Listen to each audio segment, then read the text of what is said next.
శ్రీ విఘ్నేశ్వరాయ నమః. శ్రీమాత్రే నమః. శివాయ గురవే నమః. ఆపదాం అపహర్తారం దాతారం సర్వసంపదాం లోకాభిరామం శ్రీరామం భూయో భూయో నమామ్యహం. మనోజవం మారుతతుల్యవేగం జితేంద్రియం బుద్ధిమతాం వరిష్టం వాతాత్మజం వానరయూథముఖ్యం శ్రీరామదూతం శిరసా నమామి. శ్రీరామకృతికర్తారం భక్తలోకశిరోమణిం వందేహం తులసీదాసం మహాకవివతం సకం. ప్రియ భగవద్బంధువులారా, మనం ఈ యొక్క పవిత్రమైనటువంటి ధనుర్మాసం అట్లాగే మార్గశిర మాసం ఈ రెండు కూడా మనకు కలిసి వచ్చినాయి. మార్గశిర మాసంలో శ్రీమద్ రామాయణం, రాముడి కథ వినడం పరమ పుణ్యప్రదం అని పూర్వం నైమిషారణ్యంలో శౌనకాది మహర్షులందరూ కూడా ఈ రామాయణం వింటూ ఉంటే అక్కడికి విశ్వామిత్ర మహర్షి వచ్చారు. ఆయనకి చక్కగా అందరూ కూడా అతిథి సత్కారాలు చేసి ఆయన్ని గౌరవించి పూజించినప్పుడు ఆయన అన్నాడు, ప్రపంచంలో రామకథ ఒక్కటే మోక్షాన్ని ఇచ్చేటటువంటిది అని విశ్వామిత్ర మహర్షి చెప్తూ, అంతటి రాముడికి గురుస్థానం వహించడం నా జన్మ సుకృతం, నా జన్మ ధన్యమైంది అని చెప్తాడు. అటువంటి రామాయణ కథ వాల్మీకి మహర్షి 24,000 శ్లోకాలతో రచించి మనకు అనుగ్రహిస్తే, మరి గోస్వామి తులసీదాస్ గారు దాన్ని అవధీ భాషలో రచించి అనుగ్రహించారు. దాన్ని గీతా ప్రెస్ వాళ్ళు తెలుగులోకి అనువదించి మనకిచ్చారు. దాన్ని డాక్టర్ ఎం కృష్ణమాచార్యులు గారు, డాక్టర్ గోలి వెంకటరామయ్య గారు వీళ్ళిద్దరు కూడా చక్కటి తెలుగులోకి అనువదించి మనకు అనుగ్రహించారు. దాన్ని ఆధారంగా చేసుకొని నేను నిన్నటి నుంచి ప్రారంభం చేసి నిన్నటి రోజున ఉపోద్ఘాతం, అలాగే ముందుగా కృతికర్త అయినటువంటి తులసీదాస్ గురించి క్లుప్తంగా చెప్పుకొని తరువాత ముందు మాట, అలాగే ఈ కావ్యంలో ఏ ఏ విషయాలు ప్రస్తావించారు తులసీదాస్ గారు అనేటువంటి విషయాలను మనం ప్రస్తావించుకొని మొదటిదైనటువంటి బాలకాండలోకి ప్రవేశించాం. బాలకాండలో కూడా మనం గురుస్థుతి పూర్తి చేసుకున్నాం. అలాగే మంగళాచరణము, దైవ ప్రార్థన పూర్తి చేసుకొని సజ్జనుల యొక్క మహిమ చెప్పుకుంటున్నాం. సరే, మన నియమం ప్రకారం గంట దాటింది కాబట్టి ఆపవలసిన పరిస్థితి వచ్చింది. సరే, ఇవాళ నుంచి ఒక 10 నిమిషాలు అటు ఇటైనా మనం చెప్పుకునే ప్రయత్నం చేద్దాం. ఎందుకంటే సుమారుగా 400 పేజీల పైన ఉంది ఈ గ్రంథం. ఒక బాలకాండే 120 పేజీలు ఉంది కాబట్టి చాలా విస్తృతంగానే ఉంటుంది గ్రంథం. ఇక మనం రెండవ రోజు కార్యక్రమంలోకి అడుగు పెడదాం. ముందుగా సజ్జనుల యొక్క మహిమని మనం కొనసాగిద్దాం.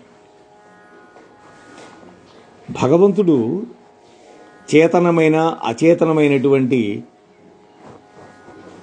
ఈ విశ్వంలో మంచి చెడు రెండింటినీ సృష్టించాడు. హంస ఏ విధంగా అయితే పాలను మాత్రమే గ్రహించి నీళ్లను విడిచిపెడుతుందో, అలాగే సాధువులు మంచి గుణాలను గ్రహించి దోషాలకు దూరంగా ఉంటారు. భగవంతుడి యొక్క అనుగ్రహం వల్ల విచక్షణాశక్తిని కలిగి ఉండేవాళ్ళు చెడ్డని విసర్జిస్తారు, మంచిని మాత్రమే గ్రహిస్తారు.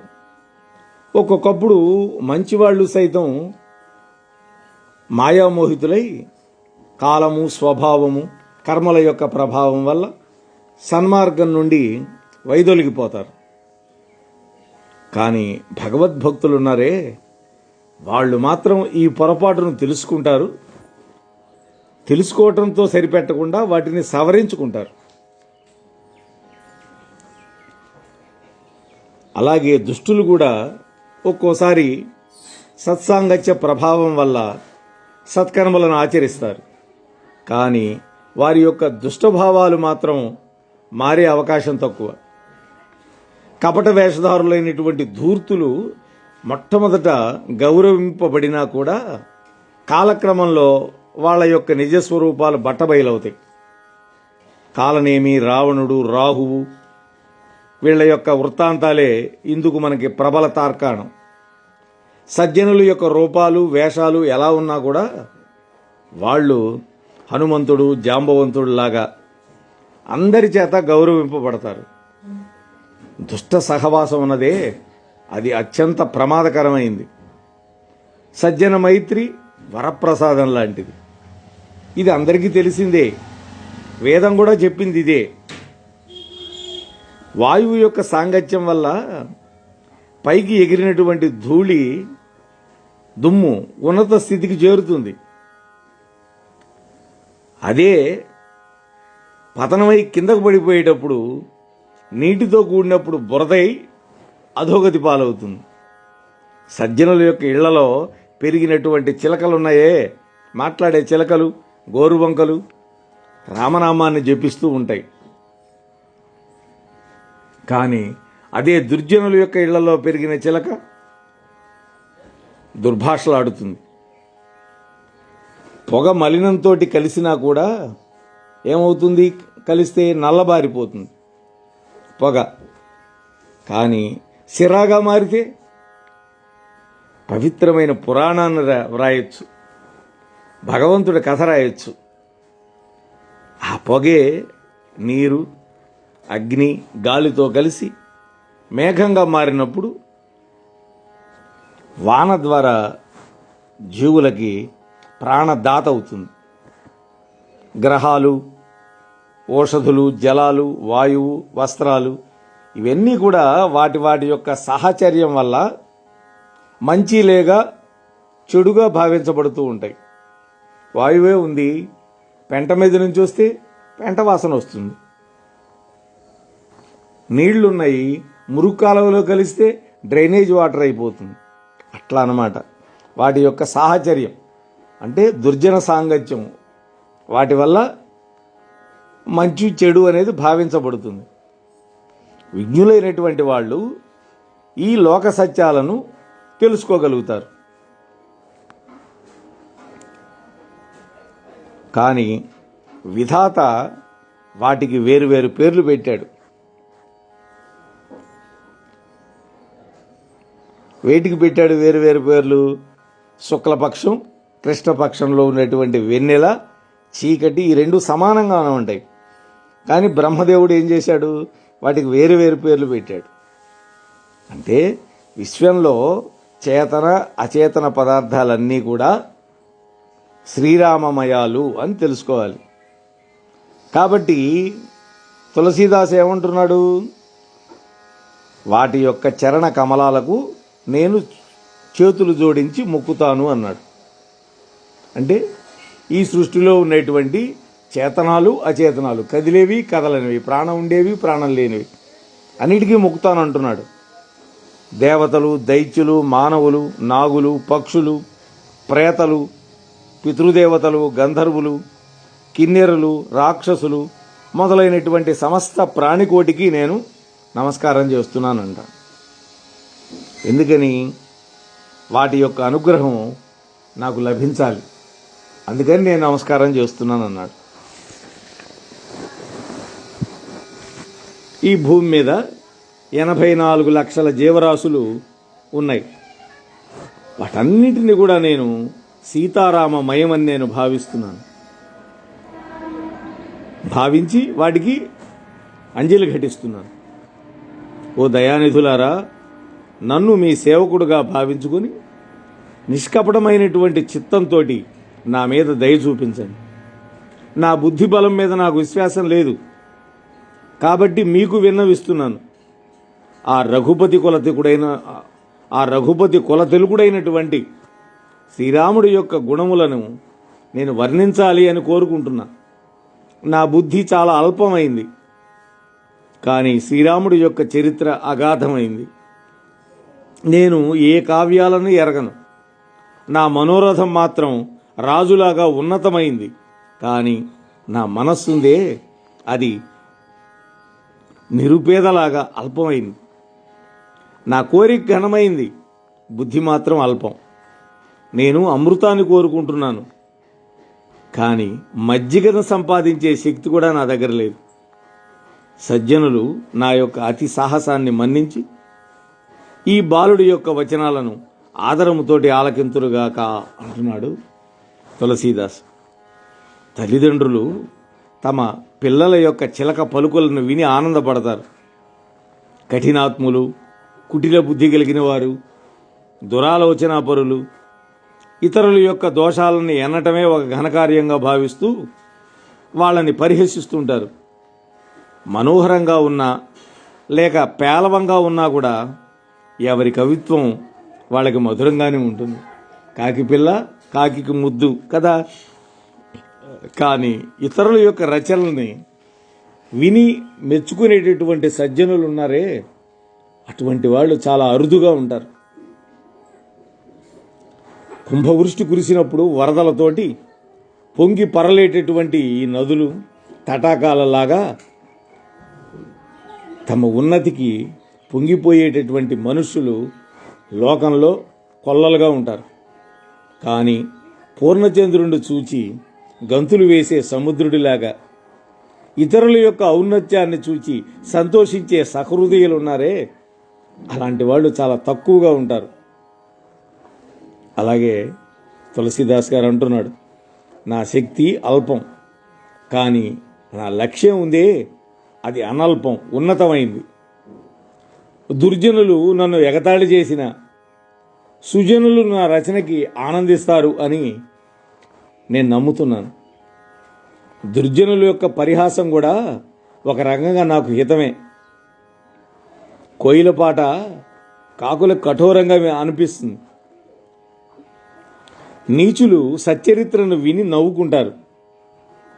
కవిత్వంలో శ్రీరామచంద్రుని యొక్క పాద పద్మాలయందు భక్తి లేనటువంటి ఆ కవిత రసికులున్నారే, వాళ్ళకి ఈ కవిత హాస్యప్రధానంగా సుఖాన్నిస్తుంది. నా రచన లౌకిక భాషలో సాగింది. లౌకిక భాష అంటే ప్రజలు మాట్లాడే అవధి భాష.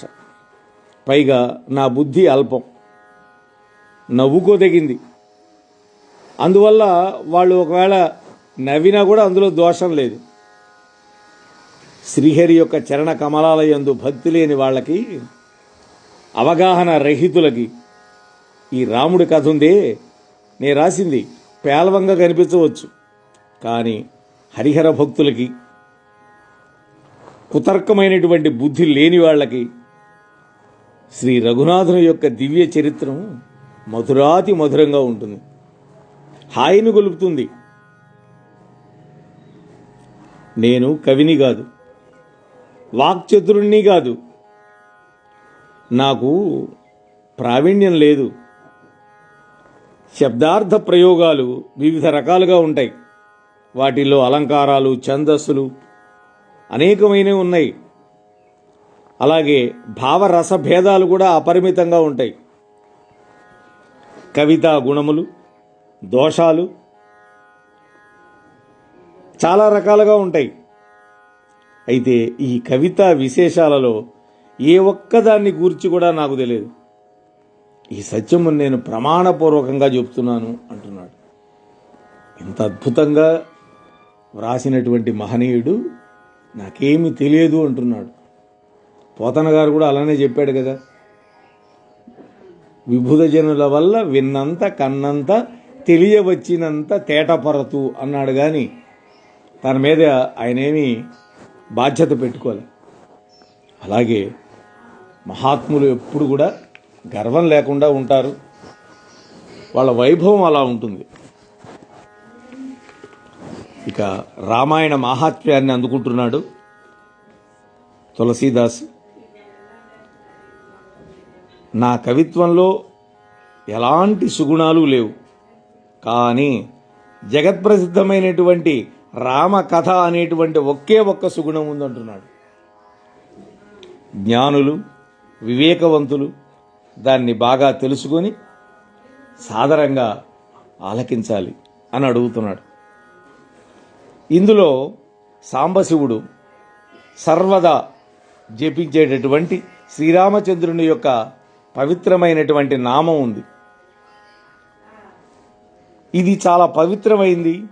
వేదాలు, పురాణాల యొక్క సారం, కళ్యాణాలకు పెన్నిది, అశుభాలను రూపుమాపేటటువంటిది రామనామం.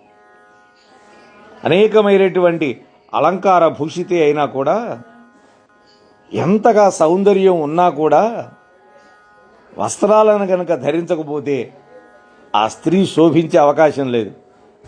అలాగే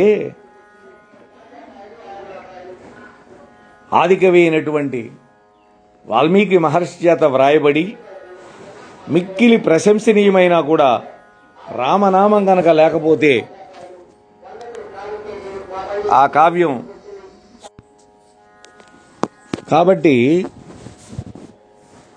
ఎంత మహాగ్రంథమైనా, మహాకవి చేత రచించబడ్డా కూడా అందులో రామనామం కనుక లేకపోతే ఆ కావ్యానికి శోభ లేదు.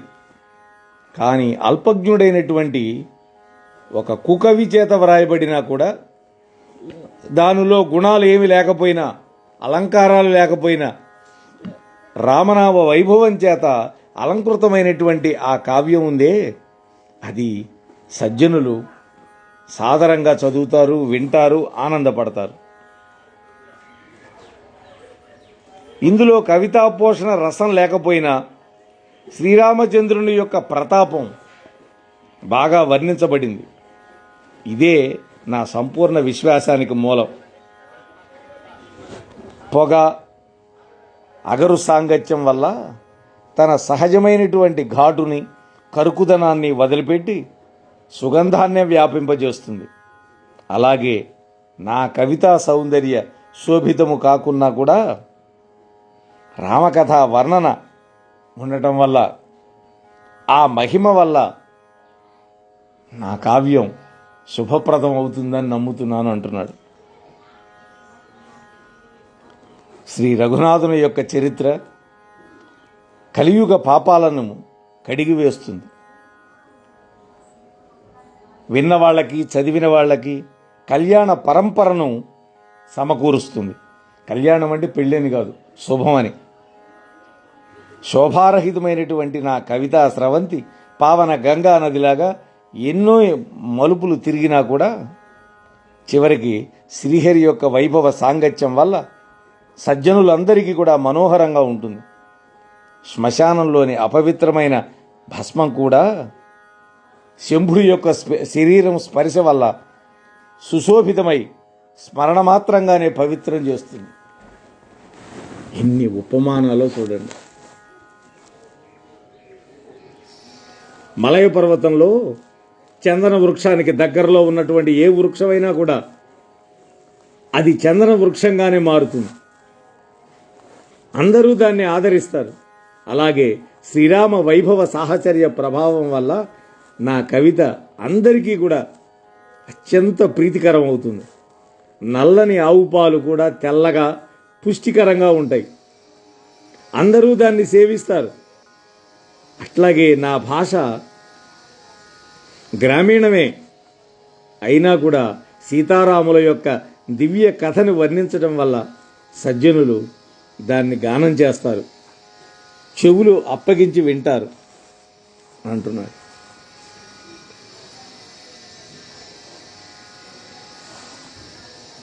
కవి స్మరించినంత మాత్రంగానే శ్రీరామ భక్తి పారవస్యంలో సరస్వతీదేవి బ్రహ్మలోకం నుండి భూమి మీదకి పరుగులు తీస్తూ వస్తుంది. ఆమె చేత ఆ కవి శ్రీరామచరిత్ర అనేటువంటి సరోవరంలో స్నానం చేయించినప్పుడే ఆమె యొక్క దూర ప్రయాణపు బడలికి తొలగిపోతుంది. బ్రహ్మలోక నుంచి రావాలి కదమ్మా. ఇది తప్ప వేరుగా కోటి ఉపాయాలు చేసినా కూడా ఆ సరస్వతీ మాత యొక్క బడలికి తీరే అవకాశం లేదు.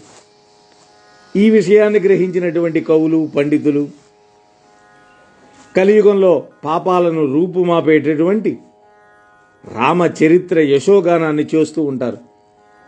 కవులు సామాన్య మానవుల చరిత్రాన్ని పొగిడితే సరస్వతీదేవి తాను వచ్చినందుకు పశ్చాత్తాపడుతుంది. పండితులు కవి హృదయాన్ని సముద్రంతో, అతని యొక్క బుద్ధిని ముత్యపు చిప్పతోటి, సరస్వతీదేవిని స్వాతి వాన చినుకులతోటి పోలుస్తారు. ఇందులో బుద్ధి అనేటువంటి ముత్యపు చిప్పలో సుందర భావాలు అనేటువంటి వర్షపు చినుకులు పడితే అందమైనటువంటి కవిత ముక్తామణుల రూపంలో అది భాసిస్తుంది, ముత్యాల రూపంలో భాసిస్తుంది. ఈ కవితా ముక్తామణులను యుక్తితోటి భేదించి రామకథ సూత్రంలో గూర్చి, రామకథ అనేటువంటి ఒక దారంలో గుచ్చి సజ్జనులు తమ యొక్క నిర్మల హృదయాలలో ధరించాలి. అవి అప్పుడు ఆ హృదయాలు మిక్కిలి అనురాగ శోభితం అవుతాయి, భక్తి భరితాలైపోతాయి. పాప పంకిలమైనటువంటి ఈ కలియుగంలో పుట్టి హంసవేషం ధరించి కాకులులాగా ప్రవర్తించేవారు వైదిక మార్గాలను విడిచిపెట్టి దుర్మార్గంలో సాగిపోయేటటువంటి వాళ్ళు, పాపాత్ములు, రామభక్తులమని చెప్పుకుంటూ లోకులను మోసగించే వంచకులు, కామక్రోధ లోపాలకి దాసులు, పాషాండులు, ధర్మద్వేషులు అయినటువంటి వాళ్లలో నేను ప్రథముణ్ణి అంటున్నాడు. ఆ దుర్గుణాలన్నీ నాలో ఉన్నాయి అంటున్నాడు. నాలో ఉన్న దుర్గుణాలకు లెక్కే లేదు. వాటిని వివరించడం మొదలు పెడితే ఆ కథే విస్తృతం అవుతుంది. వాటిలో కొన్నింటిని మాత్రమే నేను చెప్పాను పైన. కానీ సహృదయులు ఈ మాత్రం వివరణతోటి అర్థం చేసుకోగలుగుతారు. నా ఈ మనవిని గ్రహించి ఈ నా కథని విన్న వాళ్ళు ఎవరైనా సరే నన్ను దోషిగా భావించరు. అయినప్పటికీ శంకించినటువంటి వాళ్ళు నాకంటే మిక్కిలి మూర్ఖులు, మందబుద్ధులు.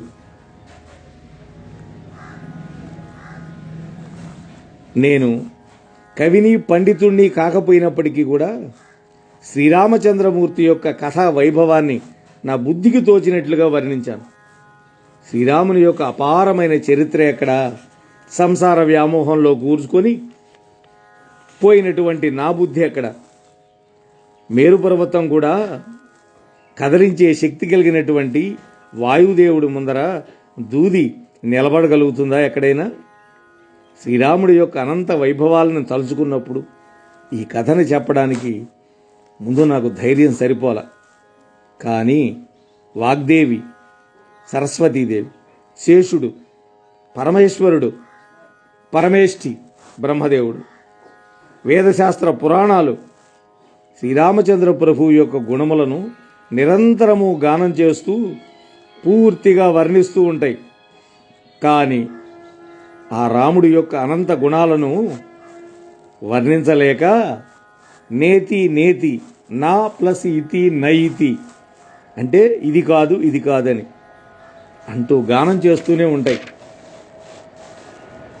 శ్రీరాముడి యొక్క వైభవం వర్ణింపడానికి వీలు కాదని నాకు తెలిసి కూడా నేను వర్ణించడం మానుకోలేదు, మిగిలిన వాళ్ళు కూడా వర్ణించడం మానుకోలేదు. ఆయన యొక్క భజన ప్రభావం వేదాలు అనేక విధంగా కీర్తించినాయి. ఏ కొద్దిపాటి గుణగానమైనా కూడా మానవులందరినీ కూడా భవసాగరం నుండి తరింపజేస్తాయి.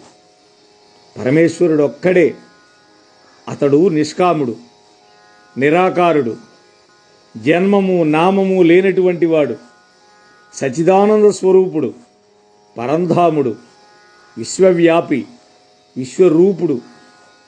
అయినా కూడా దివ్యమైన శరీరాలను ధరించి చాలా అవతారాలు దాల్చి తన లీలలన్నిటి కూడా ప్రకటిస్తూ ఉంటాడు ఆ పరమాత్మ. ఎందుకని? భగవంతుడు పరమ కృపాళు, శరణాగత వత్సలుడు. కాబట్టి భక్తుల యొక్క సంరక్షణ కోసం, వాళ్ళ యొక్క శ్రేయస్సు కోసం తన ఈ లీలలను ప్రదర్శిస్తూ ఉంటాడు. తన కరుణామయ దృష్టిని అయాచితంగానే భక్తులందరి మీద ప్రసరింపజేస్తూ ఉంటాడు ఆయన. భక్తులపై ఆయనకు గలనటువంటి కృపా వాత్సల్యాలు అవ్యాజాలు, అపారములు. ఒక్కసారి కృప చూపించినటువంటి వాళ్లపై ఎప్పుడు కూడా ఆయన కోప్పడ్డు.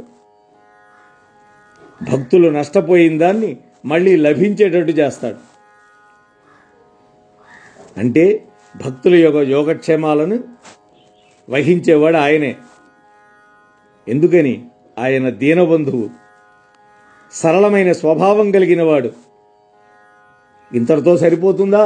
సర్వశక్తిమంతుడు, అందరికీ ప్రభు, ఈశ్వరుడు. దీనిని తెలుసుకునేటటువంటి బుద్ధిమంతులు శ్రీహరి యొక్క కీర్తిని గానం చేస్తూ, తమ యొక్క వాక్కులను పునీతం చేసుకుంటూ, తమ యొక్క జీవితాలను సఫలం చేసుకుంటూ ఉంటారు. ఈ కారణం వల్ల శ్రీరామచంద్రుడి యొక్క పాదపద్మాలకు శిరసా ప్రణమిల్లి ఆయన యొక్క గుణగానాలను నేను చేస్తాను. పూర్వం వ్యాసుడు, వాల్మీకి మొదలైనటువంటి మహర్షులు ఆ శ్రీహరి యొక్క వైభవాన్ని వర్ణించారు. వారి మార్గాన్ని అనుసరించడే నాకు కూడా సులభమైంది. ఒక మహానది మీద ఏ రాజైనా వంతెనను కట్టినటువంటి తర్వాత చిన్న చిన్న చీమలు కూడా ఆ నదిని అవలీలగా దాటి వెళతాయి. ఇప్పుడు వాళ్ళు ఆల్రెడీ ఒక మార్గం వేశారు వ్యాస వాల్మీకులు, నాకు సులభమైపోయింది అంటున్నాడు. ఈ విధంగా నా మనస్సును దృఢపరచుకుని మనోహరమైనటువంటి శ్రీరామచంద్రమూర్తి యొక్క వృత్తాంతం రచిస్తాను. శ్రీరామ కథా వైభవాన్ని వర్ణించినటువంటి వ్యాసాది మహర్షులకు ముందుగా నా నమోవాకాలు. నా మనోరథాన్ని వాళ్ళు సఫలం చేస్తారు అని నేను నమ్ముతున్నాను. అలాగే శ్రీ రఘుపతి యొక్క గుణగణాలను వర్ణించినటువంటి ఈ కలియుగంలో ఉన్నటువంటి కవులకు కూడా నేను నమస్కరిస్తున్నాను. అలాగే శ్రీహరి యొక్క గాథలను రచించినటువంటి ప్రాకృత కవులకు, భూత భవిష్యత్తు వర్తమాన కవులందరికీ నిస్సంకోచంగా నమస్కరిస్తున్నాను అన్నాడు. పాత వాళ్ళకి, ఇప్పుడున్న వాళ్ళకి, రాబోయే వాళ్ళకు కూడా నమస్కారం చేస్తున్నాడు కవులకి. నా కవిత్వాన్ని సాధుజనం గౌరవించుగాక.